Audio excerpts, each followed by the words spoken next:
Hey, what's up YouTube? So I got this little mnemonic for you guys to never ever forget the steps in photoreception in rods ever again. So here's how it's gonna go.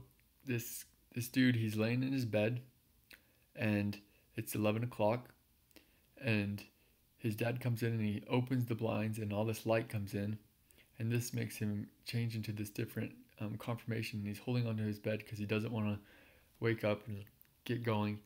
And so his dad drags him into the hall, and then fortunately downstairs they're having this breakfast made, and he comes down and cuts his waffles, and his grumpiness goes away.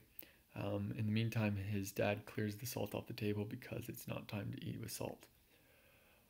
Um, so that's basically the story. Um, what does it have to do with photoreception in rods?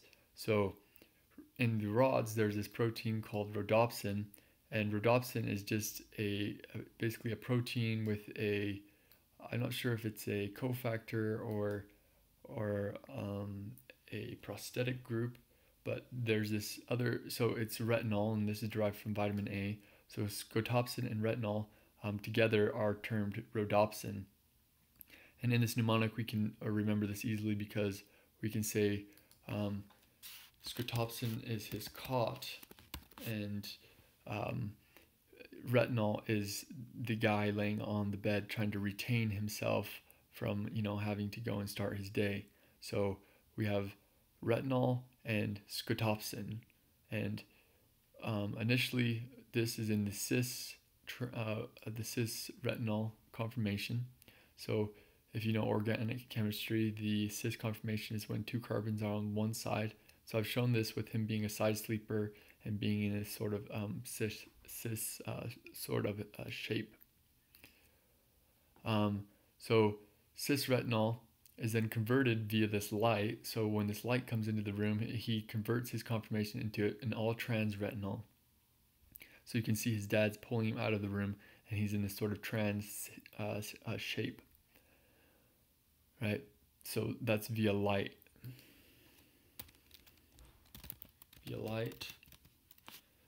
And then all trans retinol is converted towards meta-rhodopsin. So, and that's meta-rhodopsin 2. So you can see his two flailing arms is going to remind you of meta-rhodopsin 2. And he's meta, which basically just means beyond, right? So he's beyond his bed or his little cot here. And so that's meta-rhodopsin. He's beyond the cot. Now, downstairs we have this little breakfast going, and this is a good toast transducing toaster. So this G protein is often called transducin, just as another name to, I'm not sure why, but specifically if they're talking about the G protein in rods involved in this little pathway, we can also call it transducin. So this G protein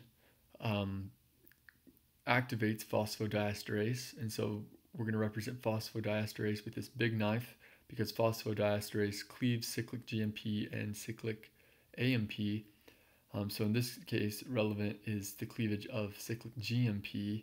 So he's cleaving his toast, and in that way, as he's eating and feeling better, he's decreasing his grumpiness, or his cyclic GMP in the analogy is decreased.